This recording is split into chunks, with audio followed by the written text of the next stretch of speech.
ധന്യമേ ജീവിതത്തിൽ ഒരു കാര്യം ഇന്ന് പറയുകയാണ്. ഈ ഭൂമിയിൽ അനവധി സത്യങ്ങളുണ്ട്. ഒന്നല്ല സത്യം. അനവധി രീതിയിൽ ശാസ്ത്രങ്ങളുണ്ട്. ഇത് ആധുനിക ശാസ്ത്രം ഇങ്ങനെ പറയുന്നു. എന്നിട്ടോ ആധുനിക എന്നുള്ളത് നാളെ മാറിയിട്ട് വേറെന്നാ പറയാ. അത് മാറിക്കൊണ്ടിരിക്കും. അതും ശാസ്ത്രമാണ്, അതിനെ നിഷേധിക്കുന്നില്ല. 50 കൊല്ലം മുമ്പത്തെ ശാസ്ത്രമല്ല ഇപ്പോഴത്തെ ആധുനിക ശാസ്ത്രം. ഇത് മുഴുവൻ തെറ്റാണ് എന്ന് കണ്ടുപിടിക്കും. ഈ ഗുളിക ഇനി കൊടുക്കാൻ പാടില്ല, അപ്പൊ കഴിച്ചോനൊക്കെ ചത്തുപോയി. അതിനെ നിഷേധിക്കണ്ട. അനവധി ശാസ്ത്രങ്ങൾ പല ഏംഗിളിൽ നോക്കുമ്പോൾ നമുക്ക് ദിഗംബര ബുദ്ധി ഉണരും. അത് ശരിയാട്ടോ, അയാൾ പറഞ്ഞു ശരിയാട്ടോ.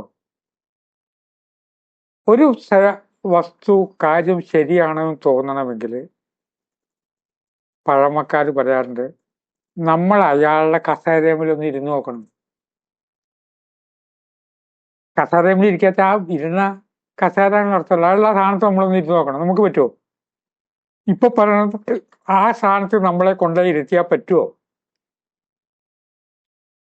ആ കസേരയിൽ ഇരുത്തിയാൽ ഇപ്പൊ ഞാൻ ഏതിനെ എതിർക്കുന്നു, എന്നെ ആ കസേരയിൽ ഇരുത്തിയാൽ ഞാൻ പറയും ഇതിപ്പോ പറയാൻ പറ്റില്ല, ഇവിടേക്ക് ഒരു ഓർഡറും കിട്ടിയിട്ടില്ല പറയില്ലേ. എനിക്ക് കിട്ടിയ ഓർഡർ ഇങ്ങനെയാണ്, അത് വെച്ചിട്ട് എനിക്ക് നീങ്ങാൻ കഴിയുള്ളൂ. അനവധി ശാസ്ത്രങ്ങളുണ്ട്. ആയുർവേദം, സിദ്ധവൈദ്യം, റെക്കി, പ്രാണി ഹീലിംഗ്, ഹോമിയോ, ജ്യോതിഷം, പെൻഡുലം, താമ്പൂലജ്യോത്സ്യം. ഇതിലൊക്കെ പരമാവധി നമ്മൾ പഠിക്കാൻ ശ്രമം നടത്തുമ്പോൾ ഓരോന്നിനും അതിൻ്റെതായിട്ടുള്ള പ്രാധാന്യം ഉണ്ട്. അതൊക്കെ അശാസ്ത്രീയം. കണ്ണടച്ചങ്ങോട്ട് പറയരുത്. ഇയാൾ വില കൂടിയ കാറൊക്കെ വാങ്ങിയിട്ടുണ്ട്, ഇപ്പൊ ഭയങ്കര കാശുണ്ടാക്കിയിട്ടുണ്ട്, അതുകൊണ്ട് ഞാൻ പറയുന്നതൊക്കെ അശാസ്ത്രീയം. ഒരാള് കണ്ണ് തട്ടുക, അത് അശാസ്ത്രീയം. അശാസ്ത്രീയമല്ല, ശാസ്ത്രീയാണ് ആ കണ്ണ് തട്ടുക എന്നുള്ളത്. പല ചികിത്സാ രീതി പോലെ മൂത്ര ചികിത്സയും ചികിത്സയാണ്. മൂത്ര ചികിത്സയെ പറ്റിയിട്ട് മൂത്ര ചികിത്സയെ പറ്റിയിട്ട് ഇതുവരെ പലരും അതിനെപ്പറ്റി ഗ്രന്ഥങ്ങൾ എഴുതിയിട്ടുണ്ട്. വടകരയിലിട്ടുള്ള കുറെ പേരുടെ സംഘടന, അധികം ഡോക്ടർമാരായിരിക്കും. അവരൊക്കെ വളരെ ജിജ്ഞാസുക്കളായിട്ടുള്ള ഡോക്ടർമാരുണ്ട്. അതെന്താ അതിൽ വല്ല കാര്യമുണ്ടോ? 8 4 12 എന്ന് പഠിച്ചു വെച്ചിട്ട് ജീവിതം മുഴുവൻ 8 4 12, 8 4 12 ഒന്നുമല്ല. അതൊരു ആംഗിളിൽ അതും ശരിയാണ്, 12 എന്നുള്ളതും ശരിയാണ്. അപ്പൊ മൂത്ര ചികിത്സയെ പറ്റിയിട്ട് സംസാരിക്കാൻ വേണ്ടിയിട്ട് എന്നെ വിളിച്ചു. അപ്പോൾ അതിനെപ്പറ്റി വളരെ ന്യായീകരിച്ച് പറയുന്ന കേരളത്തിലെ സെലിബ്രിറ്റി ചോദിച്ചു, താങ്കൾ അത് കഴിക്കാറുണ്ടോ? അപ്പൊ ഞാൻ പറഞ്ഞു ഞാൻ കഴിക്കാറില്ല. അപ്പോഴേക്കും മറ്റാൾ ഞെട്ടി, എന്നിട്ടാ പിന്നെ പ്രസംഗിക്കണമെന്ന്. വിശേഷിച്ച് പ്രശ്നമൊന്നും ഇല്ലാത്തവർക്ക് ഇതൊന്നും വേണ്ട. ഇന്ന മരുന്ന് നിങ്ങൾ കഴിക്കാറുണ്ടോ? ഇല്ല. അത് ആര് കഴിക്കാനുള്ള? ആ പ്രോബ്ലം ഉള്ളവർക്കുള്ളതാണത്. സാധാരണഗതിയിൽ ചികിത്സയെ പറ്റിയിട്ട് സംസാരിക്കണം ഞാൻ വരെ നിത്യജീവിതത്തിൽ അത് മുഴുവൻ അതേമാതിരി അന്വേഷിക്കേണ്ട കാര്യമില്ല. ചില കാര്യങ്ങളൊക്കെ വെറും വയറ്റ് കഴിച്ചോളണമെന്നൊന്നുമില്ല. രാവിലത്തെ ബ്രേക്ക്ഫാസ്റ്റ് കഴിഞ്ഞിട്ടോ ഒഴിവ് കിട്ടുമ്പോൾ കഴിച്ചാലും മതി. വെറും വയറ്റിൽ കഴിക്കേണ്ട അവസരങ്ങളും ഉണ്ട്. ഈ മൂത്ര ചികിത്സ എന്നുള്ള വാക്കേ മാറ്റൂ. ചില പദപ്രയോഗങ്ങളുണ്ടല്ലോ, ആ പദപ്രയോഗങ്ങൾ കേൾക്കുമ്പോൾ തന്നെ നമുക്കൊരു ഞെട്ടലുണ്ടാക്കും. ആ പദപ്രയോഗങ്ങൾ നമ്മൾ കേൾക്കുമ്പോൾ അയ്യോ ഇതെന്തോ അബദ്ധമാണ്. മൂത്രചികിത്സ എന്നല്ല, ശിവാംബു തീർത്ഥം എന്നാണ് അതിന്റെ വാക്ക് മതി. അമ്പലത്തിൽ ചെന്നപ്പോ 3 വയസ്സായ കുട്ടി അമ്മയ്ക്ക് അവിടുന്ന് പച്ചവെള്ളം കിട്ടി. അമ്മ കുട്ടിക്ക് പറഞ്ഞു കൊടുത്തു, പച്ചവെള്ളമാണെങ്കിലും അത് പച്ചവെള്ളമല്ല, അതാണ് തീർത്ഥം, ശിവാം തീർത്ഥം. എല്ലാ അറിവുകളും പരമശിവൻ പറഞ്ഞു കൊടുത്താണ്. സകല ജ്ഞാനം ആദിഗുരു പരമശിവൻ. ശിവൻ പാർവതിക്ക് പറഞ്ഞു കൊടുത്തു. ശിവനിൽ നിന്ന് ആഗമങ്ങൾ, നിഗമങ്ങൾ. ആ പാർവതിക്ക് പറഞ്ഞു കൊടുത്തു എന്ന് പറഞ്ഞാൽ ശിവൻ പത്നിക്ക് പറഞ്ഞു കൊടുത്തു എന്നല്ല. അവിടെ പാർവതി എന്ന് പറഞ്ഞാൽ പരാശക്തി എന്നുണ്ട്. ഒരു ആംഗിളില് നമുക്കെല്ലാം കൂടി എല്ലാവർക്കും മനസ്സിലാക്കാനായിട്ട് ശിവൻ പറഞ്ഞു കൊടുത്താണ്. നമ്മുടെ ശരീരത്തിൽ ഉണ്ടാകുന്ന ഒരു വസ്തുവിനെ നമ്മുടെ രോഗചികിത്സക്കായിട്ട് ഉപയോഗിക്കുക. ഇതാണ് മെത്തേഡ്. മൂത്രം എന്നുള്ള വാക്കല്ല. ആ ശിവാംബുതീർത്ഥമാക്കി മാറ്റണമെങ്കിൽ ഈ വ്യക്തിക്ക് ചില രീതികളും ഉപാസനകളും ഉണ്ട്. വെറുതെ മൂത്രം എടുക്കാനൊന്നും പറ്റില്ല.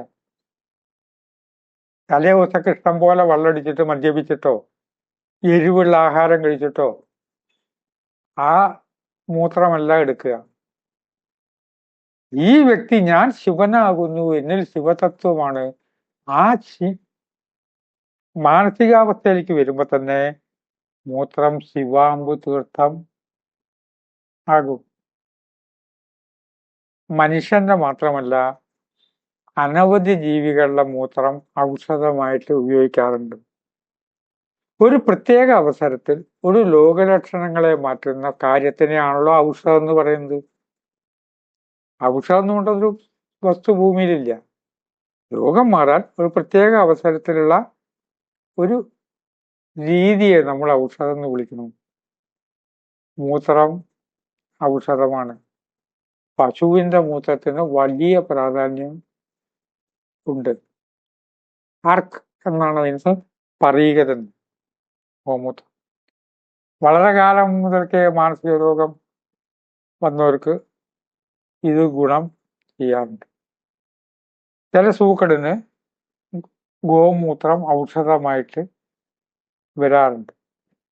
ഇപ്പൊ സംബോധ് ഫൗണ്ടേഷനിലെ സന്യാസിയായിട്ടുള്ള ഹരിഹരാനന്ദ സ്വാമി ചെറുപ്പം മുതൽക്ക് എൻ്റെ മിത്രമാണ്.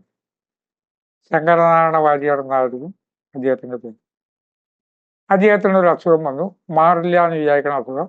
ഒരു 20 കൊല്ലം മുമ്പേ ഞങ്ങൾ ഒരുമിച്ച് പോയിട്ട് ആദ്യമായിട്ട് ഈ ശിവാംബു തീർത്ഥം ആർക്ക് എന്ന് പറയുന്നത് വാങ്ങിയത് ഇപ്പോഴും ഓർമ്മയുണ്ട്. അദ്ദേഹം എപ്പോഴും ആരോഗ്യവാനായിട്ട് ഇരിക്കുന്നുണ്ട്.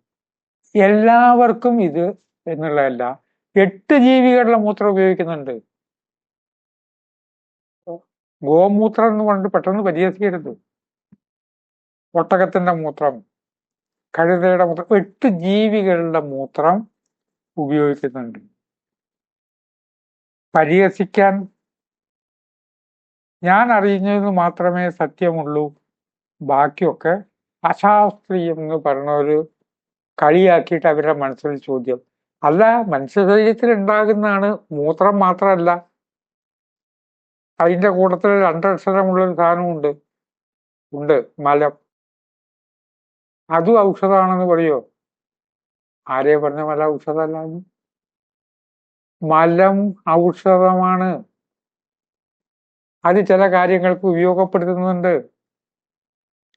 ആധുനിക ശാസ്ത്രവും ഇതിൽ എല്ലാം പരീക്ഷിച്ചു നോക്കുന്നുണ്ട്. ആധുനിക ശാസ്ത്രത്തിനെ നമ്മൾ പരീക്ഷിക്കേണ്ട, അങ്ങനെ അതിൽ ഗുണമുണ്ടോ? പരീക്ഷിക്കും. പരീക്ഷിച്ച് പൊതുവെ തെളിഞ്ഞതിന് മാത്രമാണ് ആധുനിക ശാസ്ത്രം പറയുള്ളൂ. മലത്തിന് ചില പ്രത്യേക വ്യക്തികൾ ചില പ്രത്യേക രീതിയിൽ അവരുടെ മലം ഔഷധമാണ്. അത് പല രീതിയിൽ ഗുളികകളായിട്ട് വരുന്നുണ്ട്. മലം അത് വളരെ കോസ്റ്റ്ലിയാണ്. അതിന്റെ വില എന്തോ പറഞ്ഞു കേട്ടു, 250 ഗ്രാമിന് എത്രയാന്നുള്ളത്. ഭൂമിയിലെല്ലാം ഔഷധം ആണ്. അത് എങ്ങനെ പ്രയോഗിക്കണം, ഏത് അസുഖം, ഏത് സാഹചര്യം, ഈ വ്യക്തി, ആ വ്യക്തിയുടെ ചുറ്റുമുള്ള ഓറ, ഇതിനെയൊക്കെ വിലയിരുത്തിക്കൊണ്ട് ഏതും തൽക്കാലം ഔഷധം ആകാം. ഈ അർത്ഥത്തിൽ എല്ലാ മനുഷ്യരും ജനിച്ച ഗർഭസ്ഥ ശിശു, അതിന്റെ ആഹാര വസ്തുവിലൊന്ന് അതിന്റെ മൂത്രം തന്നെയാണ്. ഗർഭസ്ഥ ശിശുവിന് മൂത്രം എന്ന് പറഞ്ഞാൽ അത്ര മോശമായ ഒരു കാര്യമല്ല. മൂത്രത്തിനെ നമ്മൾ നമ്മുടെ ജീവിത രീതി തെറ്റായി കൊണ്ട് മോശമായ ഒരു വസ്തുവാക്കി മാറ്റുന്നു എന്നുള്ളതാണ് സ്ഥിതി. അതിനും അതിൻ്റെയുള്ള ന്യായീകരണങ്ങളും അർത്ഥങ്ങളും ഉണ്ടെന്ന് പറഞ്ഞ് ചിന്തിച്ച് വാക്കുകൾ ഉപസംഹരിക്കുന്നു. നമസ്കാരം.